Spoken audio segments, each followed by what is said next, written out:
Hello friends, ನೋಡಿ ನಮ್ಮ store ಬಂದು J P Nagar 7 phase Puttenahalli main ರೋಡಲ್ಲಿರೋದು. ಇವತ್ತಿನ ನಮ್ಮ ಸ್ಟೋರ್ನ ಪರಿಸ್ಥಿತಿ ನೋಡಿ, ಒಂದು ಕಸ್ಟಮರ್ ಇಲ್ಲ. ಆಲ್ಮೋಸ್ಟ್ ಮಾರ್ನಿಂಗಿಂದ ಒಂದೇ ಒಂದು ವಾಕಿನ್ ಆಗಿರೋದು. ಸೇಲ್ಸ್ ಇಲ್ಲ. ಎಲ್ಲ ಬ್ರ್ಯಾಂಡ್ಸು ಮಲ್ಟಿ ಬ್ರ್ಯಾಂಡ್ಸ್ ಇಟ್ಟಿದ್ದೀವಿ. ಆನ್ಲೈನ್ಗಿಂತ 1000 ರೂಪೀಸ್ ಡಿಸ್ಕೌಂಟು ಕೂಡ ಕೊಡ್ತೀವಿ. ಕಮ್ಮಿ ರೇಟು ಆಫರ್ಸ್ ಇದೆ, ಎಲ್ಲ ಇದೆ. ಆದರೂ ಇವತ್ತಿನ ದಿವಸ ನಮ್ಮ ಥರ ಪರಿಸ್ಥಿತಿ ತುಂಬ ರಿಟೇಲರ್ಸ್ಗಾಗಿದೆ. ಏನು ಕಾರಣ ಅಂದರೆ ಬಿಗ್ ಬಿಲಿಯನ್ ಡೇ, ಆಮೇಲೆ ಗ್ರೇಟ್ ಇಂಡಿಯನ್ ಶಾಪಿಂಗ್ ಫೆಸ್ಟಿವಲ್ ಅಂತ ಫ್ಲಿಪ್ಕಾರ್ಟು, ಅಮೆಝಾನಲ್ಲಿ, ಫ್ಲಿಪ್ಕಾರ್ಟಲ್ಲಿ ಎಲ್ಲ ಮಾಡಿ ರಿಟೇಲರ್ಸು ಅಂದರೆ ಆಫ್ಲೈನ್ ಬಿಸ್ನೆಸ್ಸು ನೆಲ ಕಚ್ಚಿಬಿಟ್ಟಿದೆ.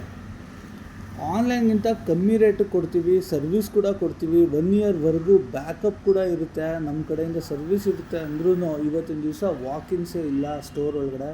2018-19 ಎಷ್ಟು ಸೇಲ್ಸ್ ಮಾಡ್ತಾಯಿದ್ವಿ ಅಂದರೆ ಪುರ್ಸೊತ್ತೇ ಇರಲಿಲ್ಲ. ಆ ಥರ ಇದ್ದಿದ್ದು ಸ್ಟೋರು ಇವತ್ತಿನ ದಿವಸ ಈ ಒಂದು ಪರಿಸ್ಥಿತಿಗೆ ತಲುಪಿದೆ. ಎಷ್ಟೋ ಜನ ಹೇಳ್ಬೋದು ರೇಟ್ ಕಮ್ಮಿ ಕೊಡಿ, ಸರ್ವಿಸ್ ಚೆನ್ನಾಗಿ ಕೊಡಿ ಅಂತ.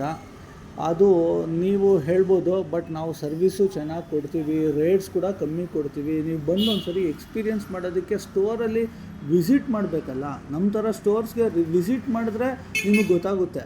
ನಾವು ಯಾವಾಗಲೂ ಹೇಳ್ತೀವಿ ಆನ್ಲೈನ್ಗಿನ್ನ ಕಮ್ಮಿ ರೇಟ್ ಕೊಡ್ತೀವಿ, ನೀವು ಬಂದು ನಿಮ್ಮ ಫೋನಲ್ಲೇ ಚೆಕ್ ಮಾಡಿ ಅಲ್ಲಿಗಿನ್ನ ಕಮ್ಮಿ ಇದ್ದರೆ ಮಾತ್ರ ತೊಗೊಳ್ಳಿ ಅಂತ ಹೇಳ್ತೀವಿ. ಆದರೆ ಯಾರೂ ಬರೋದಕ್ಕೆ ರೆಡಿ ಇಲ್ಲ. ಇಂಪಲ್ಸಿವ್ ಪರ್ಚೇಸಸ್ ಮಾಡ್ತಾರೆ. ಆಮೇಲೆ ಆನ್ಲೈನಲ್ಲಿ ಫಿಂಗರ್ ಟಿಪ್ಸಲ್ಲಿ ಬೇಕು ಅಂತ ಹೇಳ್ತಾರೆ, ತೊಗೊತಾರೆ. ನಮ್ಮಂಥವ್ರ ಪರಿಸ್ಥಿತಿ ಏನಾಗಬೇಕು ಹೇಳಿ? ಇದು ಆಲ್ಮೋಸ್ಟ್ 10 ಇಯರ್ಸ್ ಓಲ್ಡ್ ಸ್ಟೋರು.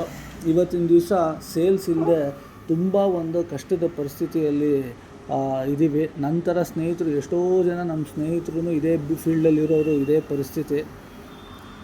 ಹಿಂಗೆ ಆದರೆ ಮುಂದೆ ತುಂಬ ಕಷ್ಟ ಆಗುತ್ತೆ.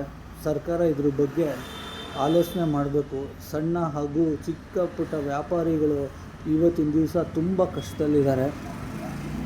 ಅಷ್ಟೇ ಫ್ರೆಂಡ್ಸ್, ಇದೊಂದು ಎಕ್ಸ್ಪೀರಿಯೆನ್ಸು ನಂದು ಶೇರ್ ಮಾಡ್ಕೋಬೇಕು ಅನಿಸ್ತು. ಅದಕ್ಕೆ ನಿಮಗೆ ಈ ವಿಡಿಯೋ ಮಾಡ್ತಾಯಿದ್ದೀನಿ.